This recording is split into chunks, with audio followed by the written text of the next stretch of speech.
असम के दीमा हसाओ डिस्ट्रिक्ट में एक छोटा सा गांव है जतिंगा। ये जगह दिन में बहुत सुंदर लगती है, बिल्कुल पोस्टकार्ड जैसी। ग्रीन वैलीज, थिक फॉग और बोरेल माउंटेन्स के बीच सिचुएटेड। लेकिन सितंबर टू नवंबर के मंथ्स में रात होते ही यहाँ पे कुछ ऐसा होता है जिसने साइंस को और लोगों को कंफ्यूज करके रखा हुआ है।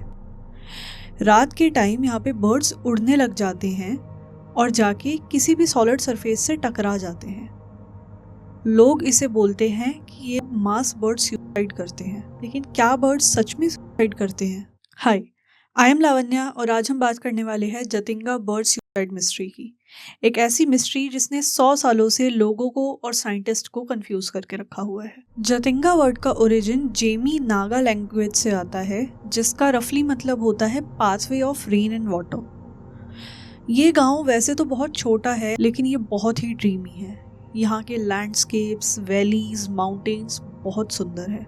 बट इस गांव का डार्क साइड तब दिखता है जब मॉनसून के बाद के मंथ स्टार्ट होते हैं, स्पेसिफिकली सितंबर टू नवंबर। इस वक्त बर्ड्स का बिहेवियर कुछ अननेचुरल हो जाता है।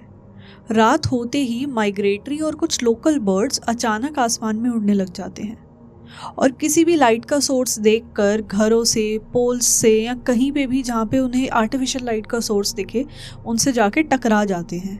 और गांव वालों को अगली सुबह कई बारी दर्जनों तो कई बारी कई 100 पक्षी मरे हुए मिलते हैं। ये कुछ ऐसा लगता है जैसे रात होते ही बर्ड्स का नेविगेशन सिस्टम फेल हो गया हो। वो जिगजैग पैटर्न में उड़ने लग जाते हैं और कंफ्यूज दिखाई देते हैं। 1900s में जतिंगा में नागा ट्राइब के लोग रहते थे। उन्होंने जब इस फिनोमिना को पहली बार ही देखा तो उनको लगा ये किसी इविल स्पिरिट्स के काम है और वो लोग डर के गांव छोड़ के चले गए। फिर 1905 में जयंतिया ट्राइब के लोग यहाँ पर आए, लेकिन उन्होंने जब ये देखा तो उन्होंने इसको इविल स्पिरिट्स की तरह नहीं लिया, उन्होंने रिसोर्स की तरह इसको देखा। वो मरे हुए बर्ड्स का मीट यूज कर लेते थे, उनको लगता था ये नेचर का तरीका है उनको फूड प्रोवाइड करने का। बाद में कुछ लोगों ने इस प्रैक्टिस को टूरिस्ट अट्रैक्शन भी बना दिया। एनजीओज ने यहाँ पर इंटरवीन करके हंटिंग को रिड्यूस किया, तो यहाँ पे मास बर्ड डेथ्स भी 40% से रिड्यूस हो गई। साइंटिस्ट और ऑर्निथोलॉजिस्ट 100 साल से इस मिस्ट्री को समझने की कोशिश कर रहे हैं। जूलॉजिकल सर्वे ऑफ इंडिया के डॉक्टर सुधीर सेन गुप्ता ने एक पेपर निकाला था जिसके अंदर उन्होंने कुछ रीजंस दिए थे जो कि पॉसिबल हो सकते हैं इस फिनोमिना के। उनके पेपर में ये था कि मॉनसून में अंडरग्राउंड वाटर लेवल बढ़ जाते हैं और इससे रिज का मैग्नेटिक फील्ड में चेंज आ जाता है।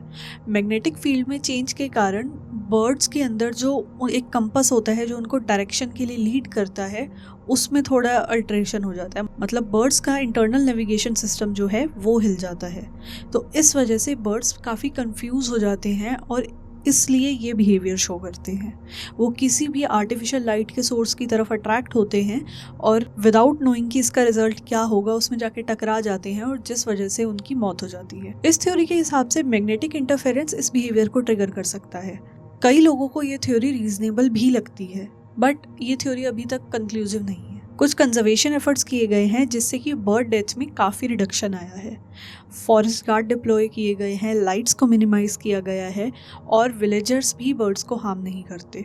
लेकिन फिर भी इस फिनोमिना का एग्जैक्ट कॉज क्या है ये अभी भी अननोन है। जतिंगा एक रिमाइंडर है कि नेचर हमेशा प्रिडिक्टेबल नहीं होता। कुछ लोगों का कहना है कि ये कर्स है, वहीं दूसरी तरफ कुछ लोगों का कहना ये है कि ये नेचर का एक रेयर ग्लिच है। आपको क्या लगता है? Do comment below. If you like this video, then please subscribe to the channel. Stay happy, healthy and safe, and I'll see you in the next one.